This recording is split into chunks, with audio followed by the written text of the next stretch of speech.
नमस्कार दोस्तों, the Sangam education में आपका स्वागत है। आज की इस वीडियो में हम लोग देखेंगे एसपीडी रेलवे सामान्य अध्ययन में सेट 51 से लेकर के 60 तक के प्रश्नों को, सारे इम्पोर्टेंट पॉइंट्स को देखेंगे।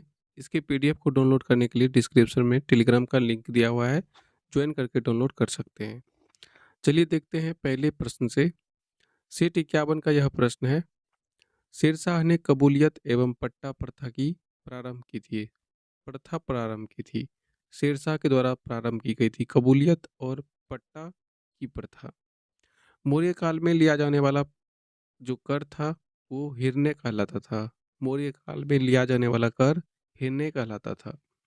राष्ट्रकूट वंश की स्थापना दंती दुर्ग ने किया था। राष्ट्रकूट वंश की स्थापना दंती दुर्ग ने किया था। तारीख उल हिंद की रचना अलबरूनी ने की थी। तारीख उल हिंद की रचना अलबरूनी ने की थी। तुगलक वंश का शासक गयासुद्दीन तुगलक ने बंगाल को 3 भागों में विभाजित किया था। तुगलक वंश का शासक था गयासुद्दीन तुगलक, यह बंगाल को 3 भागों में विभाजित किया था। अदीना मस्जिद पांडुआ में अवस्थित है। अदीना मस्जिद जो है मस्जिद पांडुआ में अवस्थित है। दिल्ली में अशोक स्तंभ का सर्वप्रथम पता टी फैनथेलर ने 1750 में लगाया था। अशोक स्तंभ का दिल्ली में टी फैनथेलर ने 1750 में। अजंता में सर्वाधिक प्राचीन गुफा है। गुफा की संख्या 9 से 10 है अजंता में। दीवान ए वकूफ की रचना जलालुद्दीन खिलजी ने की थी। जलालुद्दीन खिलजी ने। मुगल अकबर का काल हिंदी साहित्य का स्वर्णकाल कहलाता है। मुगल अकबर का जो काल है वो हिंदी साहित्य का स्वर्णकाल कहलाता है। हिंदू राजा हर्षवर्धन हर 5वें वर्ष में प्रयाग में अपना सारा धन दान कर देता था। हिंदू राजा जो हर्षवर्धन थे, यह हर 5वें वर्ष में प्रयाग में अपना सारा धन दान कर देता था। विक्रमशिला विश्वविद्यालय की स्थापना धर्मपाल ने की थी।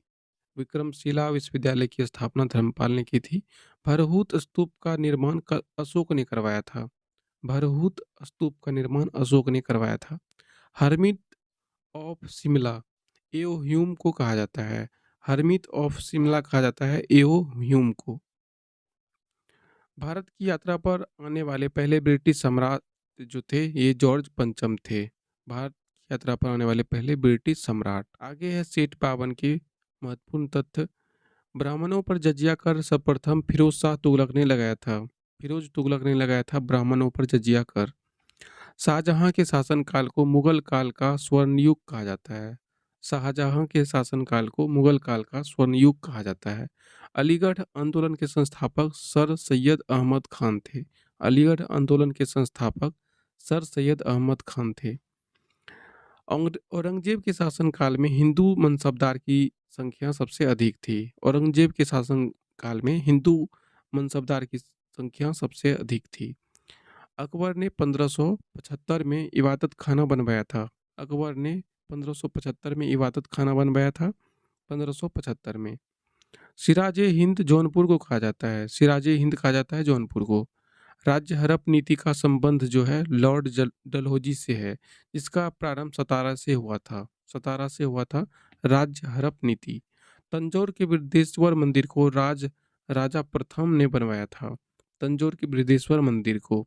अंतर्राष्ट्रीय ओलंपिक समिति आईओसी की पहली भारतीय महिला सदस्य नीता अंबानी है। मुगल सम्राटों में सबसे लंबा शासन अकबर का रहा। स्टेन्स हत्याकांड में अदालत ने दारा सिंह को मृत्युदंड का फैसला सुनाया। स्टेन्स हत्याकांड में अदालत ने दारा सिंह को मृत्युदंड का फैसला सुनाया है। आंध्र प्रदेश के बाद ई गवर्नेंस वाला दूसरा राज्य कर्नाटक हो गया है। आंध्र प्रदेश के बाद ई गवर्नेंस वाला दूसरा राज्य कर्नाटक। राष्ट्रीय ध्वज फहराने वाले पहला भारतीय मैडम भीकाजी कामा थी, जिन्होंने 1907 में फहराई थी राष्ट्रीय ध्वज। चीन की बड़ी दीवार का निर्माण 221 ईसा पूर्व हुआ था।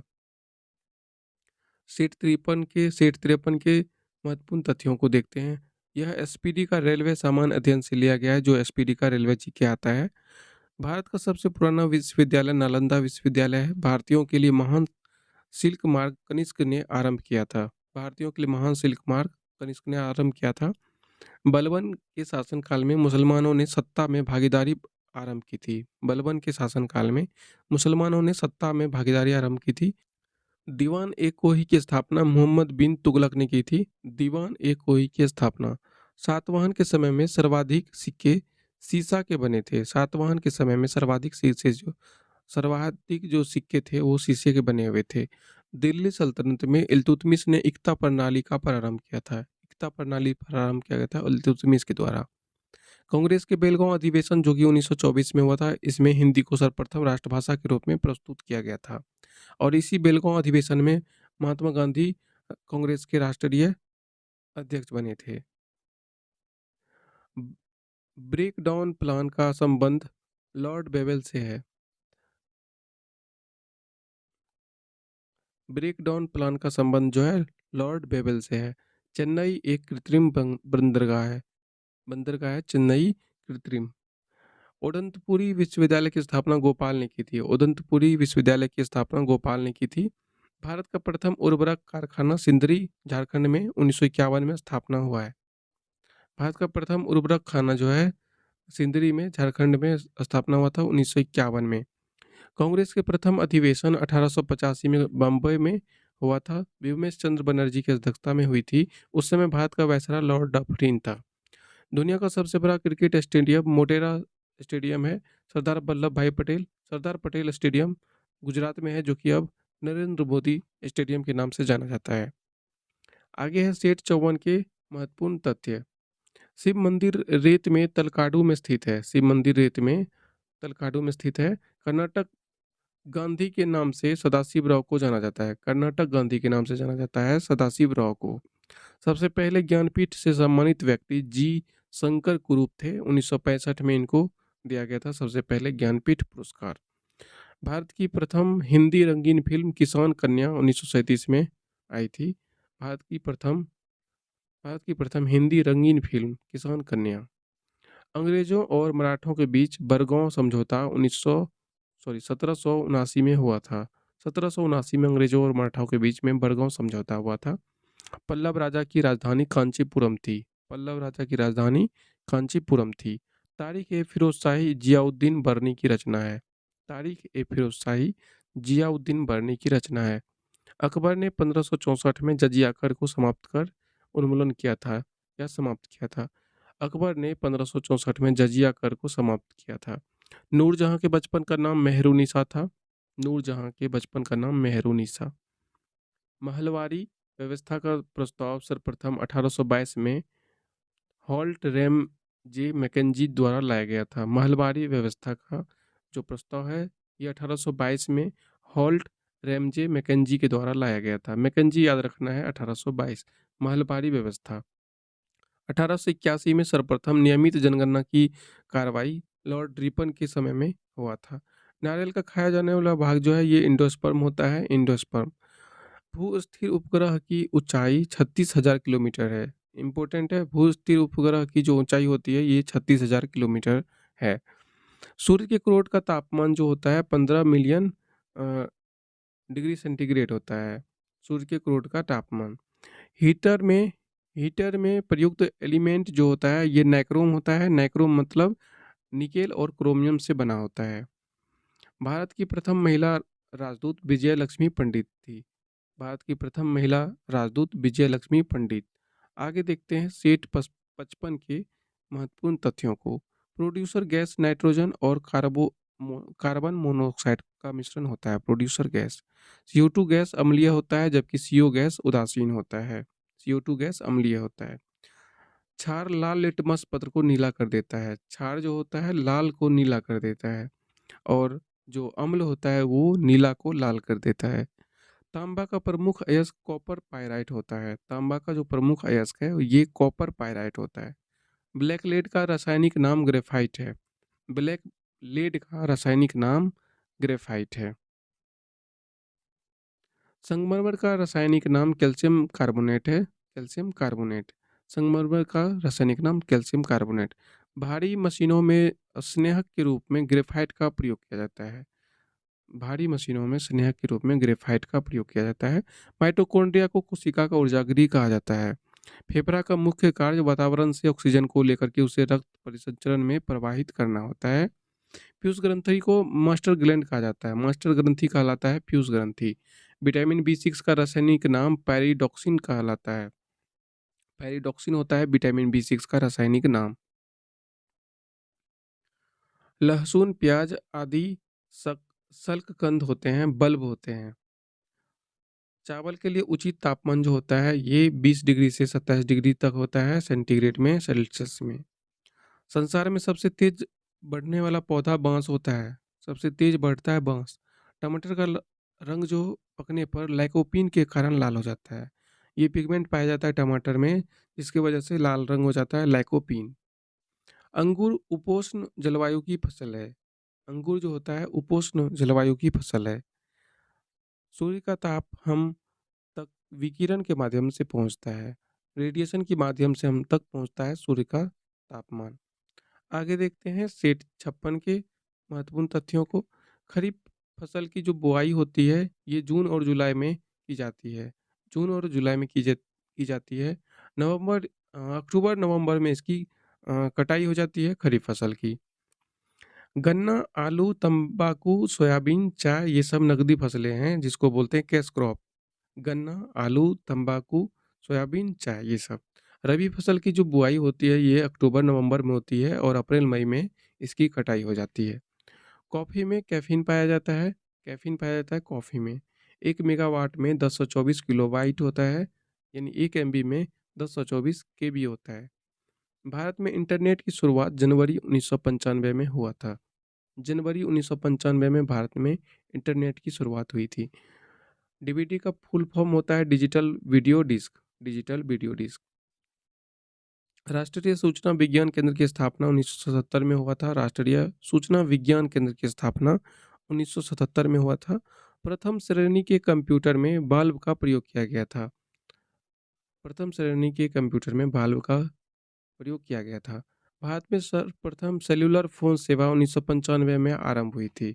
सेल्युलर फ़ोन सेवा 1995 में आरंभ हुई थी सर्वप्रथम भारत में। गांधीवादी योजना को श्री मन्ना नारायण ने 1944 में तैयार किया था। गांधीवादी योजना को लॉर्ड हार्डिंग ने नर्मली प्रथा पर प्रतिबंध लगाया था। लॉर्ड हार्डिंग ने भूदान आंदोलन की शुरुआत विनोबा भावे ने पोचमपल्ली तेलंगाना से की थी। तेलंगाना में की थी 1951 में। भूदान आंदोलन पोचमपल्ली तेलंगाना 1951 और विनोबा भावे। भूदान आंदोलन के तहत जो है रामचंद्र रेड्डी ने सबसे पहले भूमि दान की थी। ये इम्पोर्टेंट है। भूदान आंदोलन के समय जो है सबसे पहले रामचंद्र रेड्डी ने पहले भूदान। दोस्तों यह जो सारे सेट्स हैं ये रेलवे का जो एसपीडी जनरल नॉलेज का बुक आता है, यानी रेलवे के लिए जो स्पेशल रेलवे सामान अध्ययन आता है उसी से लिया गया है। काफ़ी इंपॉर्टेंट है सारे। आप जो भी एग्जाम देते हैं प्रत्येक सेट में से ही आप देखेंगे कि कुछ ना कुछ क्वेश्चंस आप जो भी एग्जाम देते हैं या टेस्ट देते हैं उसमें ये प्रश्न रहता ही रहता है।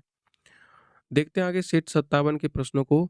राउरकेला इस्पात कारखाना तथा भिलाई इस्पात कारखाना जो है द्वितीय पंचवर्षीय योजना के काल में स्थापित हुआ था। द्वितीय पंचवर्षीय योजना के काल में स्थापित हुआ था ये दो कारखाना।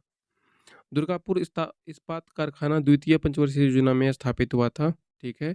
द्वितीय में कौन कौन हो गया? राउरकेला, भिलाई और दुर्गापुर तीनों। बोकारो, बोकारो का याद रखना है। बोकारो इस्पात कारखाना जो है ये तृतीय पंचवर्षीय योजना में हुआ था। राउरकेला, भिलाई और दुर्गापुर ये तीनों जो है ये द्वितीय पंचवर्षीय योजना में, और बोकारो को बस याद रखना है तृतीय पंचवर्षीय योजना में इसकी स्थापना हुई थी। 20 सूत्री कार्यक्रम की शुरुआत जो है 5वीं पंचवर्षीय योजना में 17 जुलाई 1975 को की गई थी। 20 सूत्री कार्यक्रम की शुरुआत पंचवर्षीय योजना में जो है 5वीं पंचवर्षीय योजना में 17 जुलाई 1975 को की गई थी। 20 सूत्री कार्यक्रम। अनवरत योजना को रोलिंग योजना 1978 से 1983 के नाम से भी जाना जाता है। अनवरत योजना को रोलिंग योजना। अनवरत योजना गुन्नार मिर्डल की देन है। Gunnar Myrdal. आईआरडीपी, एनआरआईपी, ट्राइसेम आदि कार्यक्रम छठी पंचवर्षीय योजना के दौरान चलाया गया था। ये सब के बारे में आप डिटेल से पढ़ लेंगे गूगल से सर्च करके। भारत में बेरोजगारी का स्वरूप जो है ये संरचनात्मक है। संरचनात्मक है भारत में बेरोजगारी का स्वरूप। विश्व बैंक की स्थापना 1945 में हुई थी वाशिंगटन डीसी में। विश्व बैंक की स्थापना 1945 में। सांकेतिक मुद्रा का चलन मोहम्मद बिन तुगलक ने किया था। सांकेतिक मुद्रा का चलन मोहम्मद बिन तुगलक, जो बुरी तरह से फैल हुआ था। किसी गैस का द्रव में परिवर्तन संघनन कहलाता है। संघनन कहलाता है किसी गैस का द्रव में परिवर्तन। कंडेंसेशन कहलाता है। भारत की सबसे बड़ी व्यापारिक बैंक जो है ये bank state state bank of India है, सबसे बड़ी व्यापारिक बैंक। औद्योगिक विकास बैंक आईडीबीआई की स्थापना जुलाई 1964 को हुई थी। आगे देखते हैं सेट 58 के प्रश्नों को। भारत में सहकारी बैंक का स्तर त्रिस्तरीय है। भारत में सहकारी बैंक का जो स्तर है ये त्रिस्तरीय है। 4 बैंकों को मिलाकर के यूनाइटेड बैंक ऑफ इंडिया की स्थापना की गई थी। ये चारों बैंक कौन है, आप सर्च करके देख लीजिएगा, तब याद रहेगा। नोटों का निर्गमन भारतीय रिजर्व बैंक करता है। नोटों का जो निर्गमन है ये काफ़ी इंपॉर्टेंट है। भारतीय रिजर्व बैंक इसको करता है, नोटों का निर्गमन। नोटों का निर्गमन जो होता है न्यूनतम कोष प्रणाली द्वारा किया जाता है, न्यूनतम कोष प्रणाली द्वारा। आगे है पूरे विश्व में स्टेट बैंक ऑफ इंडिया की शाखा सबसे अधिक है। पूरे विश्व में स्टेट बैंक ऑफ इंडिया की शाखा सबसे अधिक है। स्टेट बैंक की सहायता के लिए एसोसिएट बैंक की स्थापना 1958 में की गई थी। स्टेट बैंक की सहायता के लिए एसोसिएट बैंक की स्थापना 1958 में की गई थी। भारत के विदेशी व्यापार को वित्त एवं अन्य सुविधाएं एग्जिम बैंक उपलब्ध कराता है। एग्जिम बैंक जो है विदेशी व्यापार को वित्त और अन्य सुविधाएं देता है, एग्जिम बैंक। आयात निर्यात बैंक एग्जिम बैंक की स्थापना 1 जनवरी 1982 को की गई थी। आयात निर्यात इसको बैंक बोलते हैं। Import export bank EXIM bank, इसकी स्थापना 1 जनवरी 1982 को हुई थी। इसका काम होता है विदेशी व्यापार को वित्त एवं अन्य सुविधाएं प्रदान करना। देश का सबसे बड़ा फील्ड संगठन जो है ये भारतीय जीवन बीमा निगम है। सबसे बड़ा फील्ड संगठन भारतीय जीवन बीमा निगम, एलआईसी जिसको बोलते हैं। जानकी रमन समिति का जो संबंध है ये प्रतिभूति घोटाला से है। जानकी रमन समिति का पृथ्वी 4 जुलाई को सूर्य के सर्वाधिक दूरी पर रहता है। 4 जुलाई को पृथ्वी सूर्य से सबसे अधिक दूरी पर रहता है। पृथ्वी पर अक्षांश रेखाओं की संख्या 180 है। अक्षांश रेखाओं की संख्या 180 है। उत्तरी गोलार्ध में उत्तरी गोलार्ध में 23.5 डिग्री नॉर्थ को कर्क रेखा कहते हैं, उत्तरी गोलार्ध में। और 23.5 डिग्री साउथ में दक्षिणी गोलार्ध में क्या कहलाता है, ये कहलाता है मकर रेखा। पृथ्वी पर कुल 360 देशांतर रेखाएं हैं। कुल 360 देशांतर रेखाएं हैं। आगे है सेट 59 अंधकार के महाद्वीप के नाम से जाना जाता है अफ्रीका को। अंधकार के महाद्वीप। रेड इंडियन और निग्रो उत्तरी अमेरिका की प्रमुख जनजाति है। रेड इंडियन और निग्रो। अंटार्कटिका को श्वेत महाद्वीप के नाम से भी जाना जाता है। अंटार्कटिका को। विषुवत रेखा अफ्रीका के बीचों बीच पार करती है। विषुवत रेखा जो है अफ्रीका के बीचों बीच। अफ्रीका ही एक ऐसा महाद्वीप है जिससे तीनों रेखा पार करती है, विषुवत रेखा, मकर रेखा और कर्क रेखा। विश्व का सबसे छोटा महाद्वीप जो है यह ऑस्ट्रेलिया है। ऑस्ट्रेलिया। सामान्य भूकंप की गहराई 50 किलोमीटर की होती है। भूकंप का सर्वाधिक प्रभावित क्षेत्र जो होता है यह प्रशांत महासागर का तटीय क्षेत्र है। पुस्तक है the shape of the beast के लेखक है Arundhati Roy. The shape of the beast के लेखिका कौन है, अरुंधति राय। माउंटबेटन योजना का प्रमुख उद्देश्य था भारत का विभाजन करना। माउंटबेटन का योजना का जो प्रमुख उद्देश्य था यह था भारत का विभाजन करना। सार्वजनिक सभा की स्थापना जस्टिस राणा डे ने की थी। रामकृष्ण परमहंस का वास्तविक जो नाम है वह गदाधर चट्टोपाध्याय था। रामकृष्ण परमहंस का वास्तविक नाम गदाधर चट्टोपाध्याय। सीयू की वेनसांग की रचना है। सीयू की वेनसांग की रचना है। पिट्स इंडिया एक्ट 1784 में पारित हुआ था। प्रथम एंग्लो सिख युद्ध। प्रथम आंग्ल सिख युद्ध जो है ये 13 दिसंबर 1885 को हुआ था। 13 दिसंबर 1885 को आरंभ हुआ था। आज के लिए अंतिम सलबाई की संधि 17 मई 1782 को ग्वालियर के समीप अंग्रेजों और मराठों के बीच में हुई थी। अंग्रेजों और मराठों के बीच में हुई थी सलबाई की संधि 17 मई 1782 को। हैदर अली का जन्म 1721 में बुदीकोट में हुआ था। हैदर अली का जन्म 1721 में बुदीकोट। रॉबर्ट क्लाइव के समय मुगल सम्राट शाह आलम द्वितीय था। रॉबर्ट क्लाइव के समय में मुगल सम्राट जो है शाह आलम द्वितीय था। द्वैध शासन व्यवस्था को 1772 में वारेन हेस्टिंग ने समाप्त कर दिया। द्वैध व्यवस्था डायरकी को 1772 में लॉर्ड वारेन हेस्टिंग ने समाप्त कर दिया। स्पेन ने 1580 में पुर्तगाल पर अपना अधिकार प्राप्त कर लिया था, स्थापित कर लिया था। स्पेन ने 1580 में पुर्तगाल पर। संभाजी शिवाजी का ज्येष्ठ पुत्र था। संभाजी जो है शिवाजी का ज्येष्ठ पुत्र था। पुरंदर की संधि 1665 में हुई थी। पुरंदर की संधि 1665 में। मुगल वंश का अंतिम शक्तिशाली सम्राट औरंगजेब था। मुगल वंश का अंतिम शक्तिशाली सम्राट औरंगजेब था। कनिष्क की राजधानी पुरुषपुर और मथुरा थी। कनिष्क की जो राजधानी थी ये पुरुषपुर और मथुरा थी। शून्यवाद का विकास दार्शनिक नागार्जुन ने किया था। शून्यवाद का जो विकास है यह दार्शनिक नागार्जुन ने किया था। समुद्रगुप्त को भारत का नेपोलियन बी.ए. स्मिथ ने कहा था। ये तो सभी जानते हैं, समुद्रगुप्त को भारत का नेपोलियन कहा जाता है, लेकिन किसने कहा था? बी.ए. स्मिथ ने। यह इम्पोर्टेंट है। फाहियान भारत में 16 वर्षों तक रहा था। फाहियान भारत में 16 वर्षों तक रहा था। हिजरी संवत 622 ईस्वी में शुरू हुआ था। हिजरी संवत जो है यह 622 ईस्वी में शुरू हुआ था। कुतुबुद्दीन ऐबक को लाख बख्श कहा जाता है। लाख बख्श कहा जाता है कुतुबुद्दीन ऐबक को। रजिया का शासनकाल जो है 1236 से 1240 तक था और फ्री जोन शब्द का संबंध जो है खो-खो से है। दोस्तों, इस वीडियो में बस इतना ही। आपको पसंद आया तो लाइक करें, इस चैनल को सब्सक्राइब करें और अपने दोस्तों तक इस वीडियो को ज़रूर शेयर करें। मिलते हैं, तब तक के लिए धन्यवाद।